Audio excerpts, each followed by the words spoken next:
TCN news मध्ये आपले स्वागत आहे। मित्रांनो नमस्कार।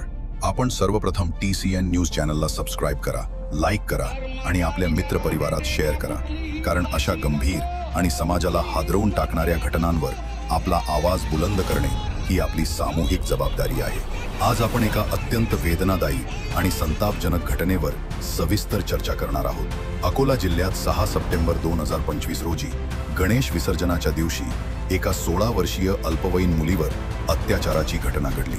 आरोपीने पीडितेच्या घरात घुसून चाकूच्या धाकाने हा अमानुष प्रकार घडवून आणला आणि तो तात्काळ फरार झाला। मात्र पोलिसांनी तात्काळ FIR नोंदवून पथकाची स्थापना केली आणि आरोपीला इंदूर येथे अटक करण्यात यश मिळवले। ही घटना संपूर्ण समाजाच्या संवेदनशीलतेला हादरा देणारी आहे आणि यामुळे महिलांच्या सुरक्षिततेचा प्रश्न पुन्हा एकदा गंभीरपणे समोर आला आहे। या घटनेचा तीव्र निषेध व्यक्त करत अकोला येथे महिलांनी मोठा मोर्चा काढला, तर यवतमाळ जिल्ह्यातील घाटंजी येथे विविध युवा संघटनांनी एकत्र येऊन निषेध मोर्चाचे आयोजन केले। या दोन्ही ठिकाणी नागरिकांचा प्रचंड संताप व्यक्त झाला आणि समाजातील अस्वस्थता स्पष्ट दिसून आली। प्रत्येक नागरिकाच्या मनात केवळ एकच प्रश्न होता की आपल्या घरात, आपल्या परिसरात, आपल्या शहरात महिलांची आणि मुलींची सुरक्षितता नेमकी कितपत आहे। निषेध मोर्चे केवळ प्रतिकात्मक कृती नसतात, तर ते समाजातील जागृतीचे द्योतक असतात। महिलांनी मोठ्या संख्येने मोर्चा काढून दिलेला संदेश स्पष्ट आहे की महिला सुरक्षा ही कुणाच्या दयेवर अवलंबून असू नये, तर ती एक मूलभूत हक्क आहे। घाटंजीत युवक संघटनांनी व्यक्त केलेली भूमिका महत्त्वाची आहे, कारण युवक हा समाजाचा कणा आहे आणि जर युवक अशा घटनेविरोधात एकत्र येऊन ठामपणे उभे राहतात तर निश्चितच प्रशासनावर आणि न्याय यंत्रणेवर परिणाम होतो। पीडितेच्या वेदना, तिच्या कुटुंबाचा आक्रोश, समाजातील अस्वस्थता या सर्वांनी मिळून एक गंभीर वातावरण निर्माण केले आहे आणि आपण सर्वांनी या प्रसंगी नुसते भावनिक होऊन थांबायचे नाही, तर न्याय मिळवून देण्यासाठी आवाज उठवायचा आहे। अशा घटनांमध्ये पोस्को कायद्याचा वापर करून कठोर शिक्षा देणे अत्यावश्यक आहे।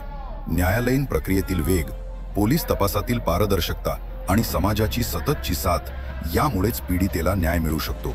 आज आवश्यक आहे ती कठोर आणि जलद कारवाईची, कारण अशा गुन्हेगारांना शिक्षा न मिळाल्यास समाजात दहशत कमी होत नाही। निषेध मोर्चांचा आणखी एक महत्त्वाचा पैलू म्हणजे प्रशासनाला आणि सरकारला जनतेच्या मनातील संतापाची जाणीव करून देणे।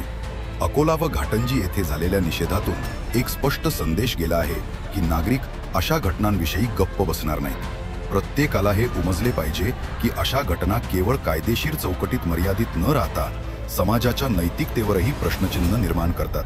त्यामुळे आपण सर्वांनी एकत्र येऊन महिलांसाठी सुरक्षित वातावरण निर्माण करणे आवश्यक आहे। पालक, शाळा, महाविद्यालये, समाजातील सर्व संघटना यांची जबाबदारी आहे की त्यांनी मुलांमध्ये लहानपणापासून स्त्री सन्मानाची शिकवण द्यावी, अन्यथा असे प्रकार पुन्हा पुन्हा घडत राहतील। आज पीडितेवर अन्याय झाला आहे, उद्या तो कुणाच्याही घरी होऊ शकतो ही भीती प्रत्येकाच्या मनात आहे आणि म्हणूनच समाजाचा एकजूट निषेध अत्यंत आवश्यक आहे।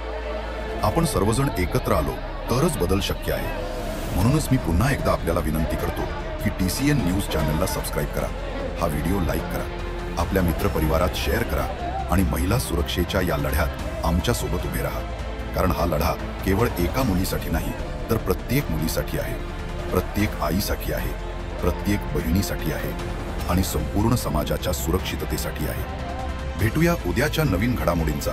तोपर्यंत आपली काळजी घ्या। धन्यवाद।